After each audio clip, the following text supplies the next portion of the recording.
Though they are usually not as well known, the helicopters developed during World War II are a very interesting topic. Some of them were very unique designs, and some of them introduced engineering solutions helicopters still use today.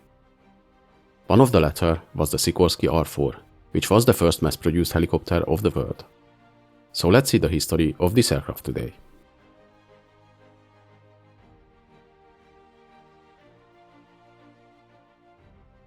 The concept of the helicopter was not new by the 1940s. Many experimented with it since the beginning of the century. And between the two world wars, the engineers tried several different designs to build a commercially usable helicopter. The first actually successful design was built by the Focke-Wulf Company in 1936 with their FW61 model, which could land and take off vertically, use the rotor pitch for control just like on modern helicopters, and had good directional movement. It's no surprise the military minds also closely followed the development of helicopter designs, and there were several different types developed in Germany before and during World War II, like the Focke-Achilles FA223 or the Flettner FL2A2 Colibri. These were both very interesting designs, and I have already made videos covering these types. So if you're interested in their history, check them out. But the first single-engine, single-rotor helicopter was developed on the other side of the Atlantic by Igor Sikorsky. In 1938, while he worked at the United Aircraft Corporation, he managed to convince the directors that he could achieve a breakthrough in the rotary aircraft field, and got their permission to work on his own design and build a prototype. His design, the VS-300, was finished about a year later and made its maiden flight in September 1939, with Sikorsky at the controls. He was the first designer to use a single engine to power both the main rotor and the anti-torque one on the tail. This proved to be so successful, most modern helicopters still use a similar setup. The VS-300 was tested in different trials and with different configurations and controls, and set several world records. But when the US Army Air Corps held a design competition in early 1940 for a helicopter design, at first the Platte Lepage PL-3 was chosen, which was a more conventional design, very reminiscent to the FW61 or the FA223, with its engine positioned in the fuselage and using twin rotors in a side-by-side arrangement. This design was accepted by the Army Air Corps as XR1. A contract was signed in July, which specified the flying prototype to be delivered by January next year. But slow construction and problems caused a 3 months delay, and this gave an opportunity to Sikorsky to secure funding for his work. He visited Wright Field in May 1940 and presented his new design, then called VS-316, and showed film recordings about his VS-300 model, demonstrating its controls and agility through various tasks. The Army liked his new design, but since the funding for the new helicopter project was already allocated for the Platte Lepage XR1, they had very limited resources to fund further designs. 3 months later, Sikorsky submitted a proposal to build the first prototype of the VS-316 for just $50,000, which the Army accepted, and they signed a contract in January 1941, and the design received the Army designation XR4. It was named number 4 because the XR2 and XR3 designations were given to 2 Kellett designs. While Sikorsky worked on his new design, the XR1 went through its testing and turned out to be a very troublesome aircraft, with numerous faults, so much so that the design problems were still not fully fixed when the war ended. If you're interested in the detailed history of the XR1, keep an eye on the channel, because we will take a look at that helicopter in a separate video soon. If you haven't subscribed yet, now is the time to do it.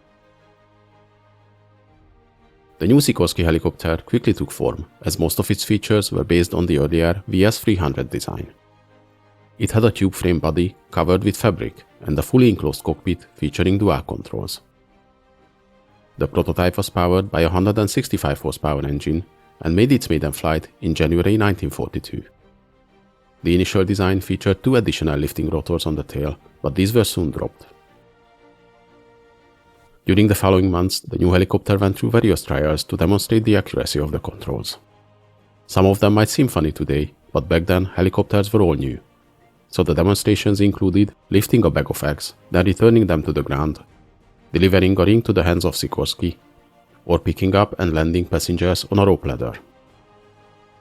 A more practical test was conducted in April to demonstrate the helicopter's capabilities, including vertical and horizontal maneuvers, speed and altitude demonstrations, and to prove the helicopter is still controllable in auto-rotation, with the engine turned off. The Sikorsky design passed all these tests safely, with the test pilot Les Morris in the cockpit. After these tests, the Army observers deemed the prototype ready, and requested it to be flown to Wright Field for further trials instead of delivered by truck. The preparations for the 761-mile flight were soon underway. First by testing the helicopter on shorter flights, then on 13th of May, the long trip from the Sikorsky site to Ohio began. The flight to Wright Field took 5 days, with 16 hours and 10 minutes spent in the air and setting 2 unofficial records, a distance record of 92 miles and a 1 hour and 50 minutes endurance one.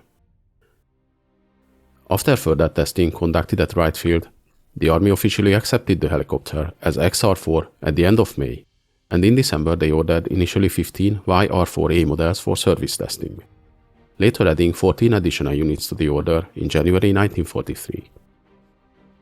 These variants featured a stronger 185 horsepower engine and a larger 38-feet rotor, and with additional modifications implemented during testing and production. In the end, 3 of them were finished as YR-4A and 27 as YR-4B variants. The B version originally featured a bomb rack with the ability to carry 3 100-pound bombs, but on the production variants this was deleted.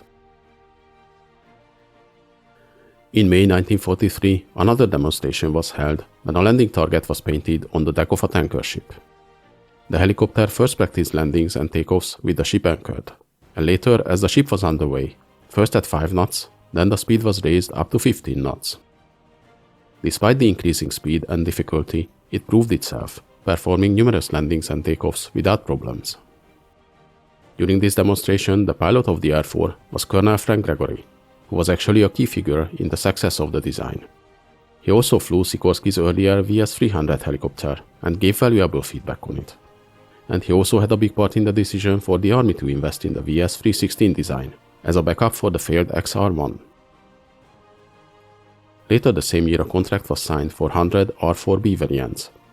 From these, 40 were assigned to the Army Air Force, 19 to the US Navy and Coast Guard under the designation HNS-1, and 41 were sent to Britain under Lend-Lease.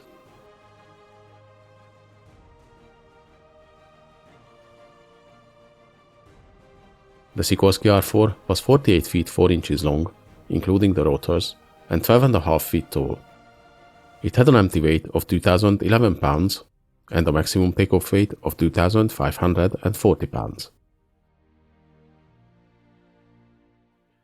The helicopter was powered by a Warner Super Scarab R550 engine, producing 200 horsepower. With this engine, the R-4 could reach a top speed of 82 miles an hour and a cruise speed of 65 miles an hour. It had a range of 153 miles and a service ceiling of 12,000 feet.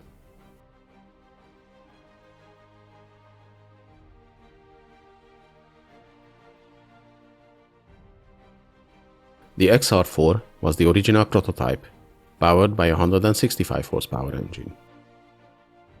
The following YR-4A were further test versions, using a stronger 185 horsepower engine and larger rotors. 3 of them were built. The YR-4B variants featured further improvements and originally featured a bomb rack. 27 were built. The R-4B was the production variant, using a 200 horsepower engine and the larger diameter rotors similar to the YR-4A variants. 100 units were built. The HNS-1 was the US Navy designation of the helicopter.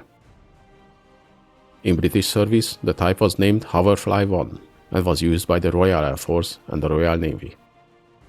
The S-54 model was a single modified type with a third seat for an observer behind the rotor.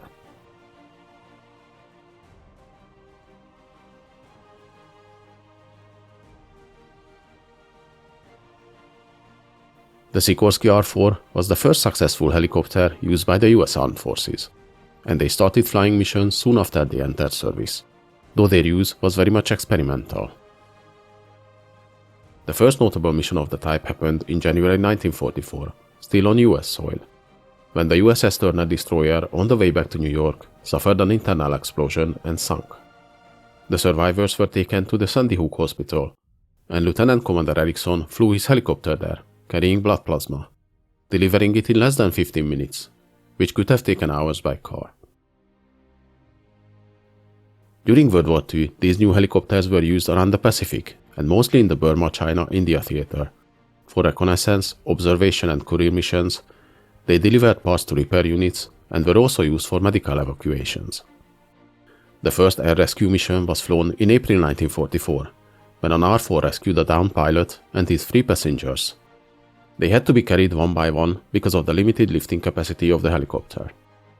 Later during the war, many similar rescue missions followed, and the number of men evacuated by the type during its short service life in World War II is probably more than 100. From the originally ordered 100 units, the final one was delivered to the armed forces in January 1945. Though this type was the first successful and mass-produced helicopter used by the US forces, it was very basic and underpowered, but it paved the way for its successors. It was quickly replaced with newer types, like the Sikorsky R-6 and the bigger R-5, which both made their maiden flights back in 1943 and were introduced before the end of World War II. The R-6, by most measures, was just an improved version of the R-4 model, keeping the main rotor and transmission, but using a stronger 240 horsepower engine and a new streamlined fuselage. The R-5, on the other hand, was designed as a more robust, bigger and stronger aircraft, with higher speed carrying capacity and endurance than its predecessor, using a much stronger 450 horsepower engine. We will also take a look at these helicopters in future videos. The Sikorsky R-4, though it had a relatively short service life, laid down the basics for the controls and layout for the helicopters that followed, and it was a milestone in aviation. It was quickly replaced by newer designs, but as the first mass-produced helicopter and the first type used by the US Armed Forces in combat, it will always be remembered.